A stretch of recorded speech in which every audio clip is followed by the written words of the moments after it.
Last ஒரு வாரமாக ஐயா எடப்பாடியார் ஒருத்தர் தான் வலை வீசி தேடிக்கிட்டு இருக்காரா. எங்கடாவன் ஒரு ஐடியா ஒருத்தன் கொடுத்தானே, கள ஆய்வு பண்ணுங்க, கட்சியை கட்டுக்குள்ளே கொண்டு வந்துடலான்ட்டு.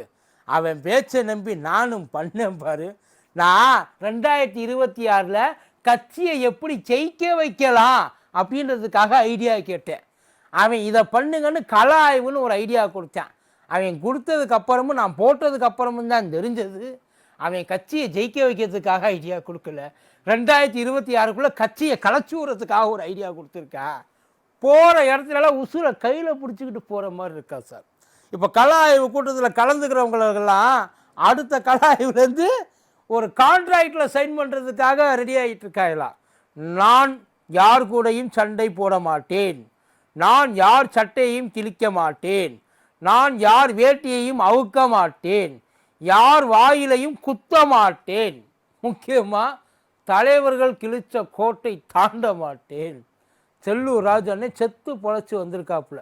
ஒரு வார்த்தை தாயா சொன்னார், ஒட்டு மொத்தம் எல்லாரும் கிளம்பிட்டாங்க. 10 ரூபா.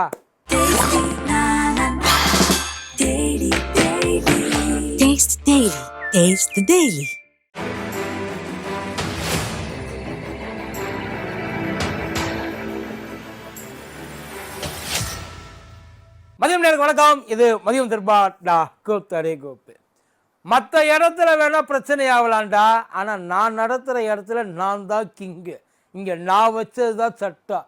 என்னைய மீறி எவனாச்சும் ஒருத்தன் எந்திரிச்சு பேசிடுவான் அப்படின்ற ஒரு நம்பிக்கையில் வெளியூரில் வச்சாதான் விவகாரமாகும்ட்டு உள்ளூருக்குள்ளேயே வச்சுக்கலாம்னு சொல்லி மதுரையில் அண்ணே ஒரு கள ஆய்வை நடத்தியிருக்காப்புல.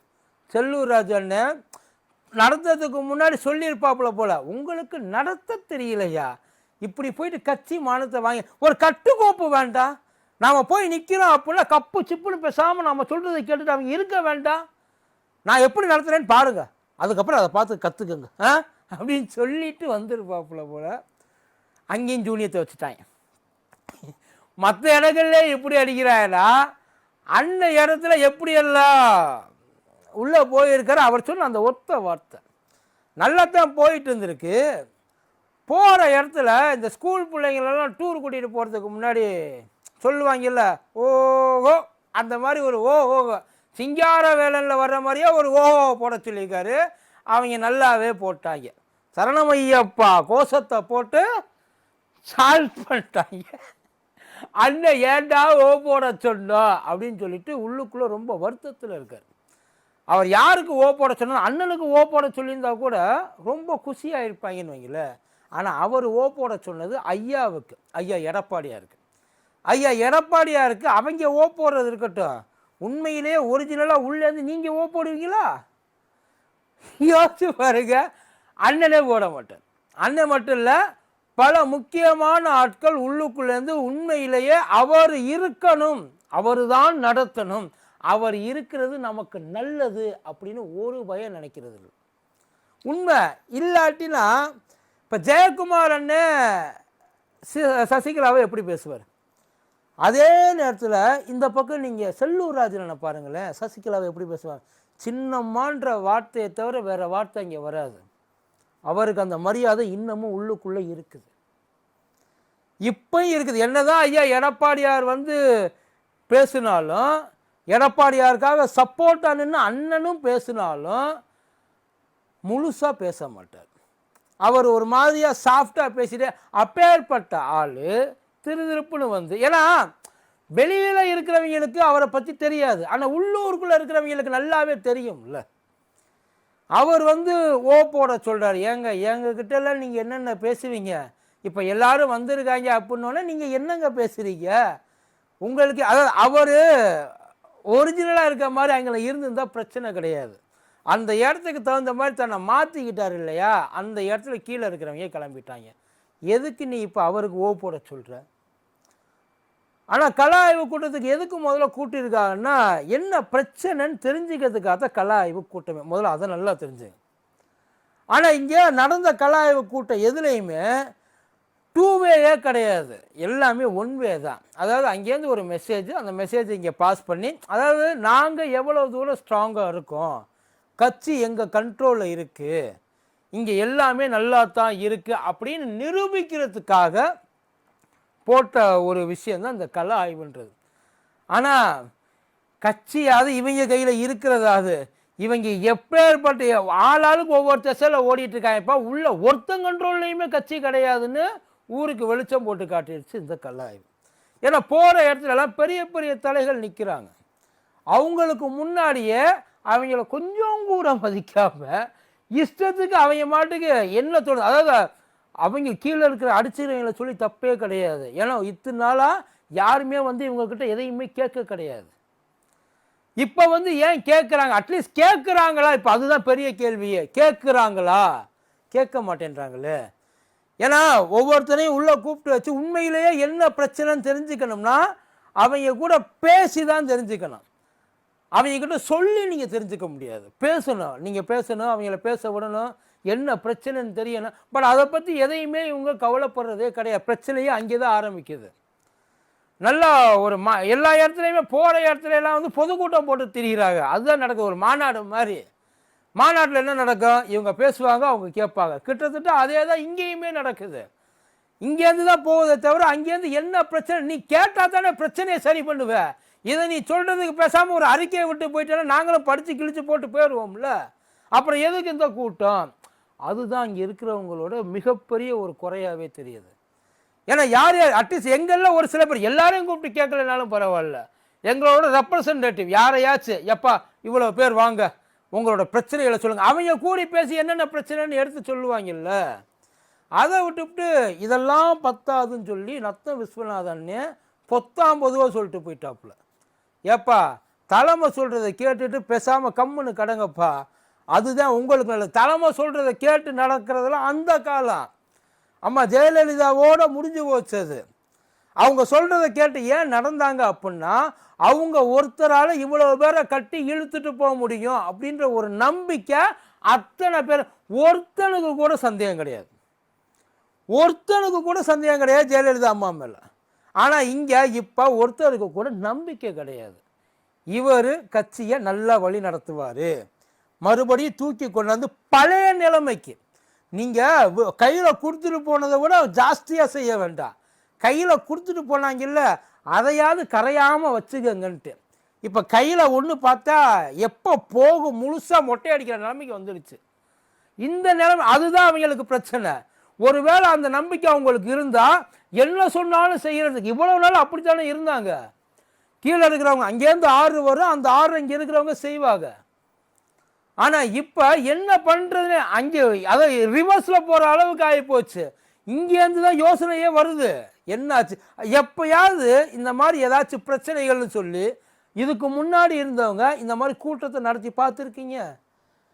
என்ன பிரச்சனைன்றது உட்கார்ந்த இடத்துலேருந்து அத்தனையும் தெரிஞ்சுப்பாங்க. அந்த அளவுக்கு அவங்க எல்லா இடத்துலையுமே இன்ஃபர்மேஷன் எடுக்கிறதுக்கு அந்த வழிகளை பண்ணி வச்சுருந்தாங்க. இப்போ நமக்கு அதை பற்றி தான் எந்த கவலையுமே இல்லை. இவங்கள பற்றி இவங்க எக்காடு கட்டு போனால் நமக்கு என்ன, கட்சி சின்னமும் கான்ட்ராக்ட் இருந்தால் மட்டும் போதும், மற்றபடி வேறு எதுவும் தேவையில்லை. ஆட்சியை பிடிக்கணும், அவங்கள எதிர்க்கணும், ஒன்றும் இல்லைங்க. எவ்வளவு அரசியல் பண்ணலாம், எவ்வளவு விஷயங்கள் ஊருக்குள்ள. ஜஸ்ட்டு ஒரு அறிக்கை, ஜஸ்ட்டு ஒரு அறிக்கை. ஏதாச்சும் ஒன்று அந்த அம்மா இருக்கிறப்ப எவ்வளோ தூரம் ஆக்டிவாக இருந்தாங்க தெரியுமா? ஐயா எதிர்கட்சின்னு ஒன்று இருக்குது, நீங்கள் எதிர்கட்சி இல்லைன்னு எவ்வளோ பேர் அடித்து சொல்லிட்டு இருக்காங்க. அதுக்காகவாது டே நான் தாண்டா எதிர்கட்சி, எங்களை போயிட்டு எதிர்கட்சி இல்லைன்ற சொல்லி இறங்கி நின்று எவ்வளவு செய்ய வேண்டியது இருக்குது. அந்த நம்பிக்கையை யாருக்கு கொடுக்கணும்? அழகாக ஒரு பழமொழி சொல்லுவாங்க, ஒரு போரில் ஜெயிக்கிறதா இருந்தால் படை வீரர்கள் மேலே அந்த தளபதி வச்சிருக்க நம்பிக்கை முக்கியம் இல்லை, தளபதி மேலே படை வீரர்கள் வச்சிருக்க அந்த நம்பிக்கை முக்கியம். அது இருந்தால்தான் அவங்க போய் ஜெயிக்க முடியும். இவன் இருக்கிறான். இந்த படத்தில் சொல்லுவாங்க இல்லை, கேஜிஎஃப் படத்தில் அழகாக சொல்லுவாங்க, அதான் உண்மையும் கூட. பின்னாடி 100 பேர் இருக்க தைரியத்தில் நீ போய் சண்டைக்கு போகாத, நீ முன்னாடி நிற்கிறன்ற நம்பிக்கையில் 100 பேர் உனக்கு பின்னாடி வர்றான் பார்த்தியா, அதில் தான் நீ ஜெயிக்க முடியுமா? உண்மை அது. ஆனால் அந்த நம்பிக்கை இன்னைக்கு இருக்கிற கீழே இருக்கிறவங்களை விட்டுருங்க சார், மேலே இருக்கிறவங்கள்ட்டையாவது இருக்கா? அங்கேயே முழுசாக ஏன்னா உள்ள ஒரு பேச்சு வெளியில் ஒரு பேச்சுமா இருக்குது. முழுசாக ஒரு இடத்துல ஐயா ஆமாம் நான் இருக்கிறேன், முழுசாக உன்னை நம்பி இருக்கிறேன், உனக்காக இருக்கிறேன், அது வேறு. இவர்கிட்ட இருக்கலாமா வேண்டாமா, இவர் போகிறது சரியா தப்பா, நாம் வேற எங்கேயும் இப்போ தாவலாம். இந்த ஐடியாஸ் எல்லாம் எல்லாருக்குமே இருக்குது. இன்னும் சொல்ல போனால் இவரை வச்சுக்கலாமா, இல்லை இவரை தூக்கிட்டு வேற யாரையாவது கொண்டாந்து வைக்கலாமா? ஆனால் இங்கே நடக்கிற அந்த கழகத்துக்கள் ரிப்போர்ட் எப்படி மேலே போகுதுன்னா, ஐயா வெளியிலேருந்து ஆட்கள் பூந்துட்டாங்க, வேண்டாதவங்க பூந்துட்டாங்க. யார் வேண்டாதவங்க? சசிகலா, தினகரன், ஓபிஎஸ், இவங்கெல்லாம் இவங்களோட ஆட்கள்லாம் உள்ளே பூந்து. அப்படி உள்ளே பூந்துட்டா லோக்கலில் இருக்கிறவங்களுக்கு, உங்களுக்கு வேணால் தெரியாமல் இருக்கலாம், லோக்கலில் இருக்கிறவங்களுக்கு நல்லாவே தெரியும். அந்தந்த ஏரியாவில் இருக்கிறவங்களுக்கு இவன் அவன் ஆள், இவன் ஆள், இவங்க உண்மையில இந்த கூட்டத்தை நல்லபடியாக நடத்துறதுக்கு வந்திருக்காங்க, இல்லை இந்த கூட்டத்தை சந்தி சிரிக்க வைக்க வந்திருக்காங்கன்றது உள்ளுக்குள்ளே இருக்கிற ஒவ்வொருத்தனுக்கும் தெரியும். அப்படி யாரும் அவ்வளோ சீக்கிரம் உள்ளே விட்டுற மாட்டாங்க. அட்லீஸ்ட் 50% வந்து அவங்க உள்ளே கலந்துட்டாங்களே வச்சுக்கோமே, மீதி 50% உள்ளே கலக்கிறதுக்கு முன்னாடியே ஆளை வெளில அனுப்பிச்சிருவாங்க, இது எங்கள் கூட்டம். பட் ஆனால் அங்கே இன்னமும் இதைத்தான் அவர் நம்பிட்டு இருக்காரு பார்த்தீங்களா? அதுதான் அவங்களோட பெரிய பிரச்சனையாக. ஆக்சுவல் பிரச்சனை என்னன்றது இதுவரைக்கும் ஐயா எடப்பாடியாருக்கு தெரியலை. எப்படி தோத்தோ இதுவரையும் நிறைய அவர் நேர்காணல் நடத்தியிருக்காரு, இங்கே வந்து இவங்களை கலாய்வு நடத்த சொல்லியிருக்காங்க.